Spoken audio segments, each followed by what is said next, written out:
கர்த்தர் அதிசயங்களை செய்கிறார். ஊழியங்கள் வழங்கும் ஜீவ வார்த்தை.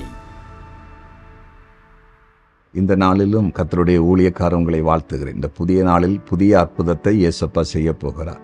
நம்புவீங்களா? தேவன் செய்வார். இந்த நாளில் புதிய மன்னா, புதிய காரியம், புதிய கிருபை அவர் வெளிப்படுத்த போகிறார். கலங்காதீங்க, எல்லாவற்றையும் இயேசப்பா பார்த்துக் கொள்வார். சரியா?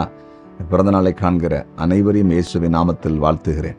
திருமண நாளை காண்கிற குடும்பங்களை இயேசுவின் நாமத்தில் வாழ்த்துகிறேன். கர்த்தர் உங்கள் குடும்பங்களை ஆசீர்வதித்து திருச்சபைக்கும் தேசத்துக்கும் உப்பாய் வெளிச்சமாய் வைப்பார்.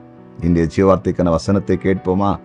2 நாளாகமம் 9வது அதிகாரம் 12வது வசனம். சேபாவின் ராஜஸ்திரி ராஜாவுக்கு கொண்டு வந்தவைகளை பார்க்கிறோம். அதிகமாய் அவள் ஆசைப்பட்டு கேட்ட எல்லாவற்றையும் ராஜாவாகிய சாலமோன் அவளுக்கு கொடுத்தான். பாருங்க, இந்த வசனத்தில் எழுதப்பட்டிருக்கிறது, ஆசைப்பட்டு கேட்ட எல்லாவற்றையும் ராஜாவாகிய சாலமோன் அவளுக்கு கொடுத்தான். இன்றைய ஜீவார்த்தையின் தலைப்பு, ஆசைப்பட்டு கேட்கிறவைகள் கிடைக்கும்.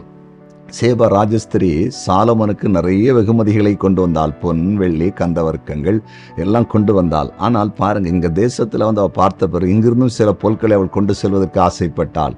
அப்ப இங்க எழுதப்பட்டிருக்கிறது, சாலமோன் அவள் கொண்டு வந்ததை காட்டிலும் ஆசைப்பட்ட எல்லாவற்றையும் கொடுத்து அனுப்பினானாம். தேவ பிள்ளைகளே, இன்றைக்கு உங்களோடு கர்த்தர் பேசுகிறார், உங்களோடு பேசி கொண்டிருக்கிறார். ஆசைப்பட்ட காரியங்கள் கர்த்தருடைய நாம மகிமைக்கு ஏதுவாய் உங்க மனதில் நீங்க எதை ஆசைப்பட்டு கொண்டிருக்கிறீங்களோ அதை கொடுப்பார். தேவன் நாம மகிமைப்படாத எதுவும் தரமாட்டார். அப்படி என்றால் ஆசைப்படுறதெல்லாம் கிடைக்கணும்னு நினைக்க கூடாது. அதனால சில வேளையில நீங்க ஆசைப்படுறது அது கர்த்தருடைய வசனத்துக்கு உட்பட்டு இல்லாமல் இருக்குமானால், தேவ நாமம் சாட்சிக்கு எதுவாய் இல்லாமல் இருக்குமானால், அப்படின்னா நீங்க ஆராதிக்க போகிற சபையில பலிபீடத்தில் நின்று இதை கர்த்தர் எனக்கு கொடுத்தார் என்று நீங்கள் சாட்சி சொல்ல முடியாதவைகள் எதுவாக இருந்தாலும் தரமாட்டார்.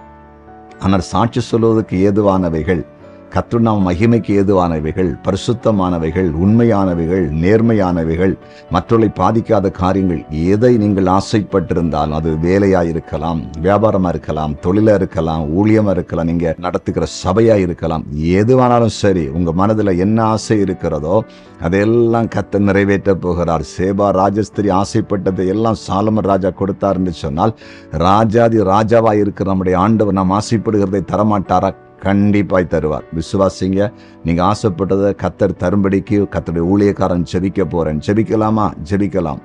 நன்றி தகப்பனே, உம்முடைய பிரசன்னத்துக்காய் ஸ்தோத்திரம். சேபா ராஜஸ்திரி ஆசைப்பட்டதை எல்லாம் சாலமன் ராஜா கொடுத்ததாய் பார்க்கிறோம். இன்றைக்கு அடியனோடு இணைந்து ஜெபிக்கிற தேவ பிள்ளைகளை கண்ணோக்கி பாரும். என்னெல்லாம் காரியங்களை உம்முடைய பிள்ளைகள் இருதயத்திலே ஆசைப்பட்டு கொண்டிருக்கிறாங்களோ, கர்த்தருடைய நாம மகிமைப்படும்படிக்கு நீர் அவைகளை கொடுக்கும்படியாய் இயேசுவின் நாமத்தில் ஜெபிக்கிறேன். இயேசுவின் நாமத்தில் ஜெபிக்கிறேன்.